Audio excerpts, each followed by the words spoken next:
கொட்டுகிற மலையில், வீசுகின்ற புயலில் சரளை கற்கள் நிரம்பிய மலை உச்சியை நோக்கி நாம் நடக்கிறோம். கையிலே ஒரு அகல் விளக்கு. அந்த அகல் விளக்கு அணையாமல் இருப்பதற்கு தம்பிமார்களே உங்கள் கையை தாருங்கள் என்று சில நூறு பேர்களை வைத்துக்கொண்டு ராபின்சன் பூங்காவிலே தொடங்கிய இந்த இயக்கம் இன்றைக்கு திருவண்ணாமலையில் 1,30,000 பேர் அமர்ந்து 91 சட்டமன்ற தொகுதியிலிருந்து வந்து 29 கழக மாவட்டங்களிலிருந்து இத்தனை பேரை கட்டுப்பாடோடு கடமையாற்றுகின்ற பணியை செய்திருக்கின்ற உதயநிதி ஸ்டாலின் அவர்களுக்கு என்னுடைய சல்யூட் சல்யூட் சல்யூட். கலைஞர் சொன்னார், எரிமலையாய் சுடுதலாய் இயற்கை கூத்தாய், இறைவனுக்கே எதிர்ப்பு சொன்ன இங்கர்சாலாய், ஏனென்று கேட்பதிலே வயிற நெஞ்ச வாழ்த்தேராய். அண்ணா ஆட்சி பொறுப்புக்கு வந்து விட்டார் அந்த தத்துவத்தை முன்வைத்து. ஆனால் அப்போது பெரியாருக்கு மனசலிப்பு ஏற்பட்டது. பதறி போய் சொன்னார், தலைவர் அவர்களே உங்களுக்கு ஏன் மனசலிப்பு? ஆனால் எனக்கு தெரிந்த ஒரு தத்துவத்தை ஒரு தலைவன் சொல்லி அவருடைய வாழ்நாளிலேயே அந்த தத்துவம் வெற்றி பெற்ற வரலாறு உங்களுக்கு மட்டும்தான் இருக்கிறது, ஏன் உங்களுக்கு சோர்வு என்று கேட்டவர் பேரறிஞர் அண்ணா.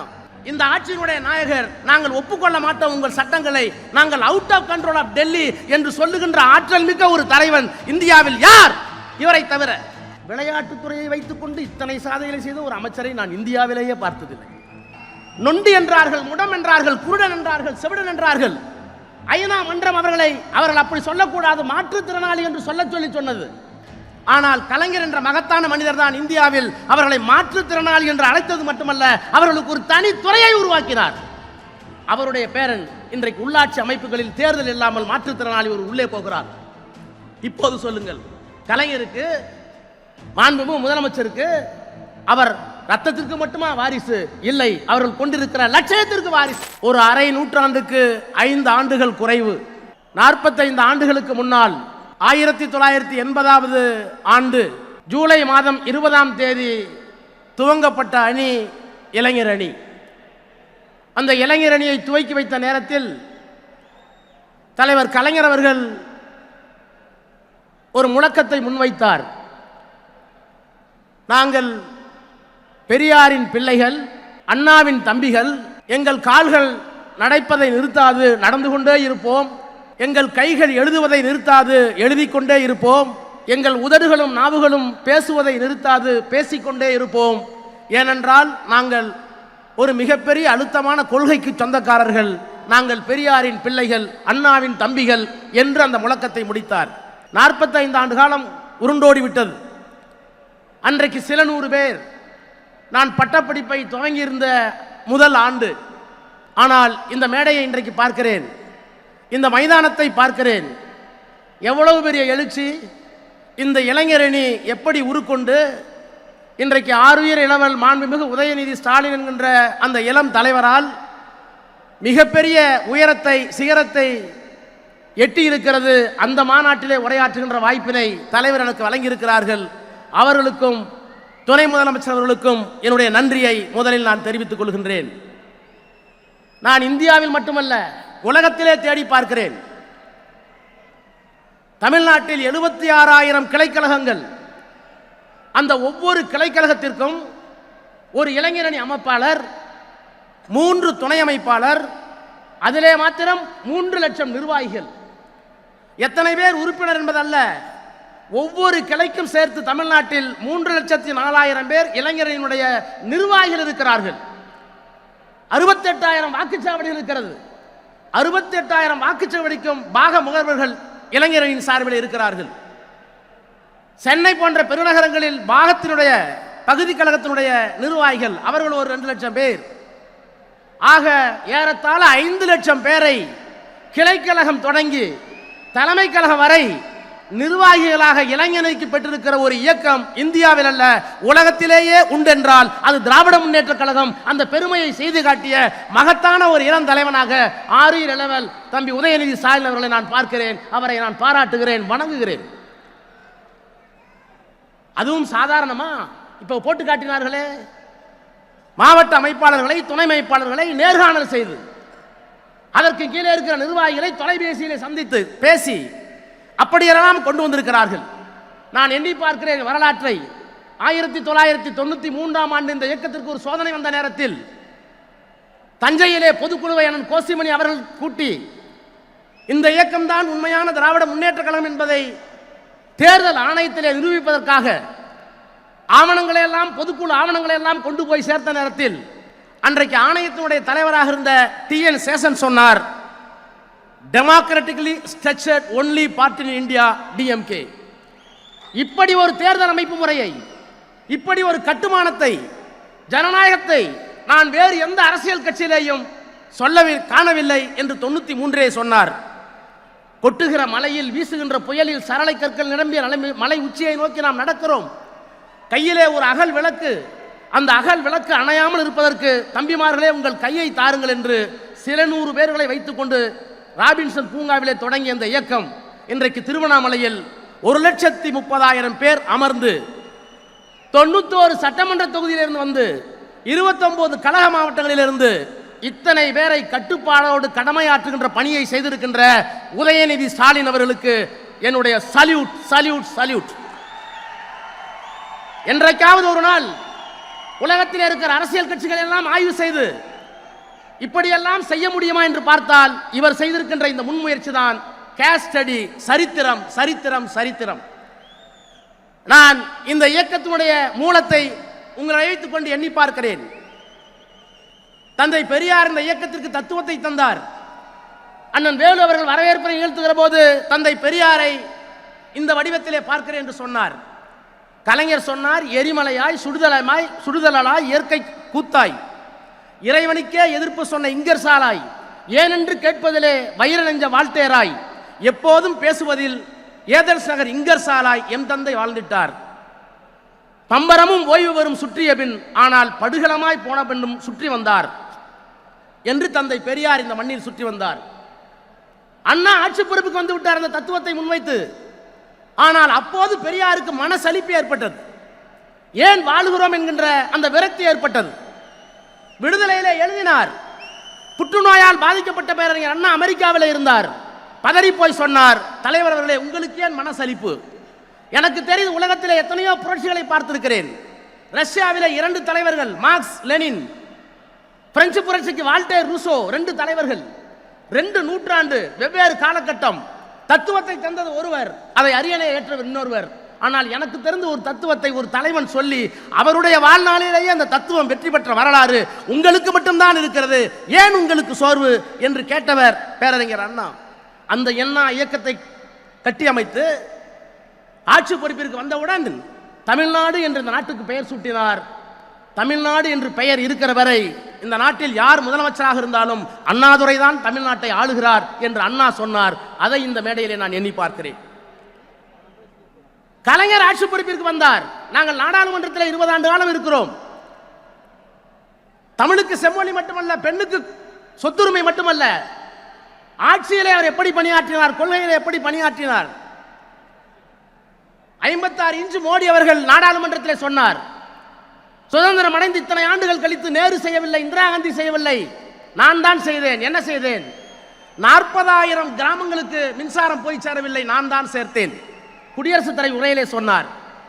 நான் பேசுகிற போது சொன்னேன், பிரதமர் அவர்களே இன்றைக்கு 2024 சொல்லுகிறீர்களே 40,000 குடும்பத்துக்கு வீட்டுக்கு நாங்கள் மின் இணைப்பு கொடுத்தோம் என்று.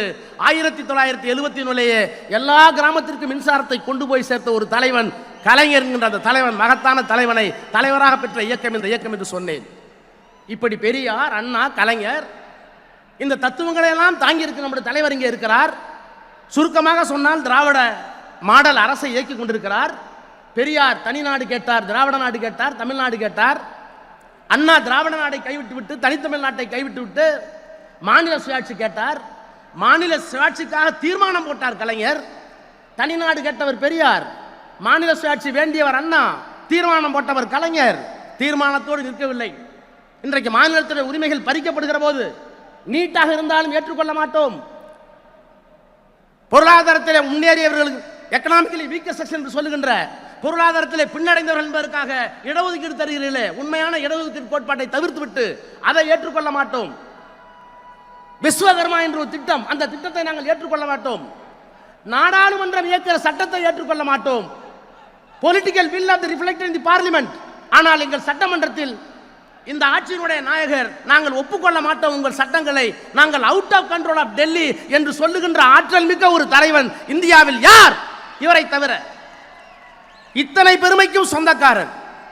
இன்றைக்கு அவருடைய மகன் இங்கே இந்த இயக்கத்தை வழிநடத்த இருக்கிறார், தமிழ்நாட்டை வழிநடத்த இருக்கிறார்.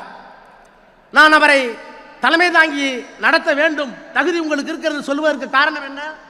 கலைஞரின் பேரன் என்பதற்காக மட்டுமா? முத்துவேல் கருணாநிதி ஸ்டாலின் என்ற மகத்தான மனிதனுடைய பிள்ளை என்பதற்காக மட்டுமா?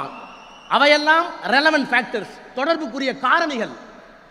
அதையும் தாண்டி ஆட்சியையும் கட்சியையும் வழிநடத்தக்கூடிய ஆற்றல் எதிர்காலத்தில் அவருக்கு உண்டு. அவர் ஆட்சியில் இருக்கிற ஆற்றிய பணியா? என்னென்ன பணிகளை ஆற்றியிருக்கிறார்? தமிழ்நாடு சாம்பியன் ட்ரஸ்ட், விளையாட்டுத்துறையை வைத்துக் கொண்டு இத்தனை சாதனைகளை செய்த ஒரு அமைச்சரை நான் இந்தியாவிலேயே பார்த்ததில்லை. நெடுஞ்சாலை போடுகிறார் வேலு என்றால் ஒப்புக்கொள்ளலாம். எல்லா ஊருக்கும் தண்ணீர் வருகிறது என்றால் நான் நேருவை ஒப்புக்கொள்ளலாம். எல்லா கிராமத்திற்கும் தண்ணீர் போகிறது என்றால் ஐபியை ஒப்புக்கொள்ளலாம். இவையெல்லாம் தெரிந்த துறைகள். ஆனால் விளையாட்டுத் துறையில் இவ்வளவு விந்தைகளை செய்யக்கூடிய ஆற்றலை பெற்ற ஒரு அமைச்சரை, தம்பி, உங்களைத்தான் நான் பார்க்கிறேன். எத்தனை திட்டங்கள்! தமிழ்நாடு சாம்பியன் ட்ரஸ்ட், போட்டிக்கு போவதற்கு முன்பாகவே ஊக்கத்தொகை, தேசிய முதல் ஒலிம்பிக் வரை யார் பதக்கம் பெற்றாலும் அவர்கள் அழைத்து வந்து பதக்கம். எலைட் ஸ்போர்ட்ஸ் பர்சன் ஸ்கீம், உலக போட்டியா ஒலிம்பிக் போட்டியா எல்லா செலவையும் நாங்கள் ஏற்றுக்கொள்கிறோம். இன்டர்நேஷனல் மெடல் ஸ்கீம், 12 லட்சம் ரூபாய் ஒரு வீரனை தயார் செய்வதற்கு. சாம்பியன் டெவலப்மெண்ட், 20 வயதிற்கு உட்பட்டவர்களை எதிர்காலத்தில் தயார் செய்வதற்கு திட்டம்.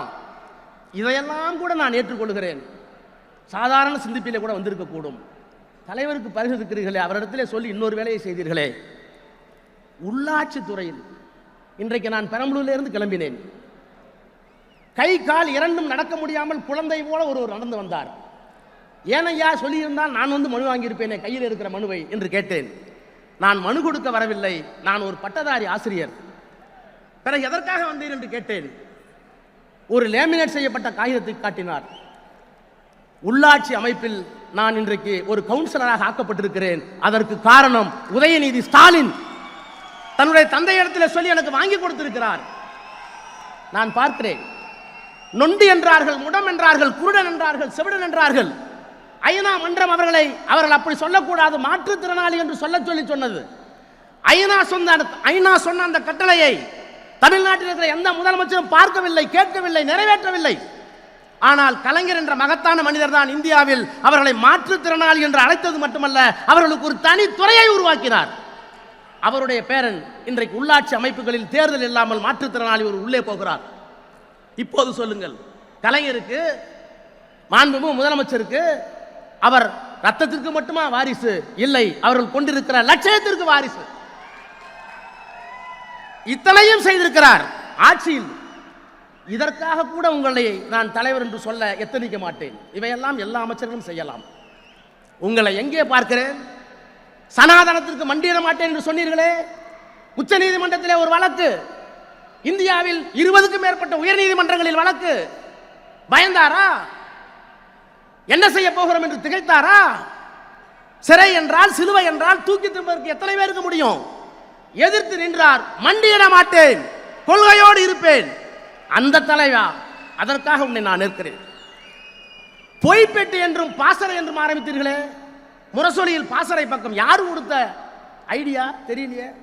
பொய்ப்பெட்டி, திராவிட முன்னேற்ற கழகத்தின் மீது, பெரியார் மீது, அண்ணா மீது, கலைஞர் மீது, முதலமைச்சர் மீது, தத்துவங்கள் மீது பொய் புகார்கள், அவதூறுகளை பேசிய நேரத்தில் அதற்கு பொய்ப்பெட்டி என்று பெயர் கொடுத்து நாடறிந்த பேச்சாளர்களை அழைத்து வந்து அவர்களுக்கெல்லாம் விளக்கம் சொன்னீர்களே. அந்த விந்தையை உங்களுக்கு யார் கற்றுக் கொடுத்தது? பாசறை பக்கம், முரசொலியில் கடைசி பக்கம் உழைத்தவர்கள் யார்?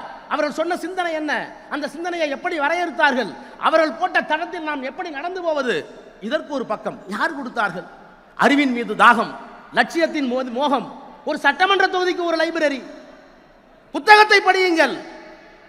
முத்தமிழ் அறிஞர் பதிப்பகம், கார்ல் மார்க்ஸை பார்க்கிறேன், சிறு புத்தகமாக வருகிறது.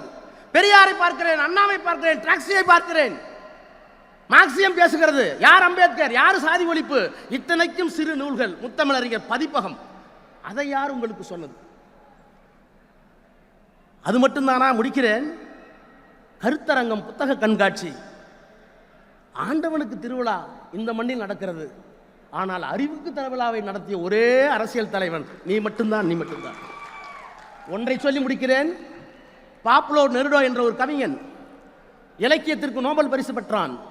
சிவப்பு சந்தனையில் தன்னை ஊர்கரித்துக் கொண்டான் கம்யூனிஸ்ட்காரன். பல நாடுகளுக்கு ரகசியமாக ஓடினான், துரத்தப்பட்டான். அவன் மறைவதற்கு முன்னால் நீங்கள் என்ன சொல்ல விரும்புகள் என்று கேட்டார்கள். அவன் சொன்னான், தத்துவ ஆறு தலைமுறையை தாண்டி பயணிக்கிற போது, ஒரு தத்துவ ஆறு, ஒரு இயக்கத்தின் தத்துவ ஆறு தலைமுறையை தாண்டி பயணிக்கிற போது, தலைமுறை மாற்றம் வருகிற போது, கரையை கெட்டிப்படுத்தி காவல் காக்கிற காவலன் எவனோ அந்த காவலன் தான் அந்த இயக்கத்திற்கு தலைவன் என்று சொன்னான். தத்துவ ஆறு ஓடிக்கொண்டே இருக்கிறது. அந்த தத்துவ ஆற்றை கரையை பலப்படுத்தி கொண்டிருக்கிறீர்கள். பாப்புலோ நெருடா சொன்னான், அந்த காவலன் தான் தலைவன் என்று. நான் உரிமையை